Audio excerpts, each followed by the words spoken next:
एक minute madam, जावराई के लोग इधर नहीं चाहिए, हम लोग को गार्डन चाहिए और हमारा कुर्ला एकदम सेफ रहे। हमारे कुर्ला के लोगों को कोई तकलीफ होनी नहीं चाहिए। बस आपको क्या लगता है कुर्ला का विकास होना चाहिए?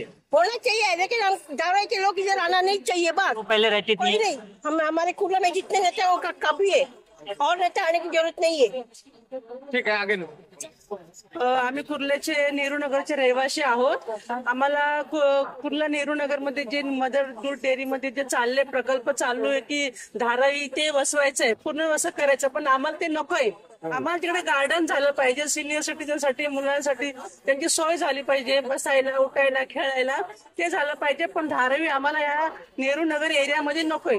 आम्हाला कुर्ल्याचा विकास पाहिजे का नाही तुम्हाला? आम्हाला कुर्ल्याचा विकास पाहिजे, नेहरू कुर्ल्याचा नगरचा विकास विकास पाहिजे। चांगला- सोयी नाहीये, प्राथमिक आरोग्य केंद्र आहे पण हॉस्पिटल नाहीये, तर आम्हाला सरकारी हॉस्पिटल बनवून दिलं तर अतिउत्तम। अच्छा, मदर डेअरी मध्ये मदर डेअरी एरियामध्ये झाला पाहिजे झाला कुर्ल्याचा पाहिजे विकास। एखादे हॉस्पिटल हो काय सांगितलं? हो, एक मोठं हॉस्पिटल झालं पाहिजे, नाही तर तिथं गार्डन झालं पाहिजे। कारण एवढ्या ठिकाणी आमच्या इथं मोठं गार्डन नाहीच आहे, आणि मुलांना किंवा सिनियर सिटीजनला आणि एवढी झाडं आहेत त्यांची कत्तल होणार जर काही केलं तिथे, तर आम्हाला झोपडपट्टी इथं आलेली नाही पाहिजे। ऑक्सिजन मिळण्यासाठी तर एवढीच एकमेव जागा राहिलेली फक्त कुर्ल्यामध्ये, त्यासाठी आम्हाला पाहिजे इथे चांगलं हॉस्पिटल किंवा चांगलं गार्डन हेच पाहिजे आम्हाला। तिथं त्याचा विकास झाला पाहिजे नेहरू नगरचा।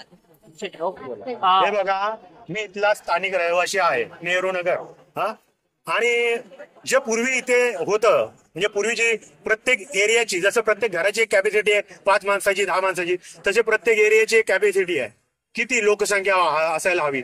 हे काहीतरी लेआउट मध्ये सगळं असतं ना, फक्त ते कागदावरच ठेवायचं का? की इथे गार्डन हवं, इथे शाळा हवी, इथे मार्केट गटर, इथे नाल्यावर मार्केट आहे हा। आणि एरवी सांगता स्वच्छता राखा, आणि नाल्यावर मार्केट आहे, म्हणजे आम्ही भाज्या मच्छी वगैरे तर नाल्यावरची खायची का? एक चांगलं मार्केट इथे असणं गरजेचं आहे हा। इथे आम्हाला इथे काही सांस्कृतिक कार्यक्रम करायला गार्डन तोडले, हे याचं कोण घेणार? हे गार्डन इथलं आता इथे कमी केलेलं आहे। हे इथं स्थानिक हॉल आम्हाला इथे ठेवलेला आहे, तो पण आता बोलतात जाणार आहे।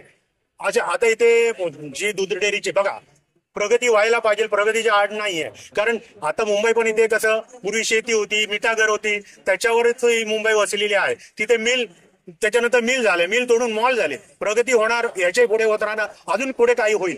पण जे स्थानिक मूलभूत गरजा आहेत माणसांना मिळायला पाहिजे, त्या मिळायला पाहिजे ना। आता इथे अशा इमारती ज्या पूर्वीच्या होत्या त्याच्यामध्ये थोडं तरी हवा, उजेड, पाणी येत होतं, सूर्यकिरण येत होतं, पण आता बेडरूम म्हणा, हॉल म्हणा, किचन म्हणा, काय काय रूम असे बांधलेत की तिथे एक सूर्यप्रकाश दिवसभरात येऊ शकत नाही, अख्खा दिवस लाईट लावून बसावं लागणार आहे। आणि 500चा एरिया देतो, 600चा एरिया देतो, आणि लोकांचं काय नाईलाज आहे, नाईलाज तर राहत असतात काही करून। आता बघा, असं मला वाटतं की कुठेतरी निसर्ग जपला पाहिजे, हे फक्त कागदावर नसू दे किंवा नुसतं बोलण्यापुरता, भाषणापुरता नसू दे। निसर्ग खरंच जपण्यासाठी काय करायला हवं की नाही, आणि आमच्यासारखी माणसं काय करू शकत नाही। आम्ही फक्त वोटिंगच्या वेळेला वोटिंग करू शकतो, बाकी आमचा अधिकार काय आहे? आणि ते फक्त वोटिंग करा म्हणून जाहिराती येत असतात, प्रत्येक माणसाचा अधिकार आहे वोटिंग करा।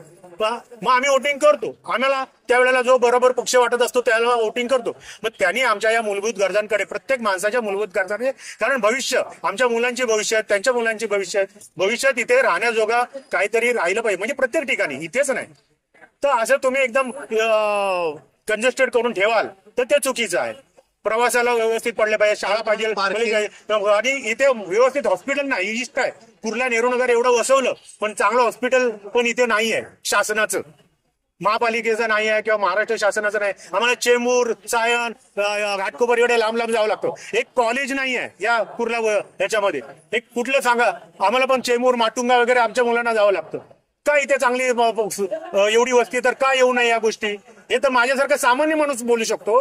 तर या एवढे वर्ष राजकारणात आहेत किंवा काय जे पुढारी आहेत त्यांनाही कळलं पाहिजे, आणि त्यांनी पण या गोष्टीला भांडलं पाहिजे।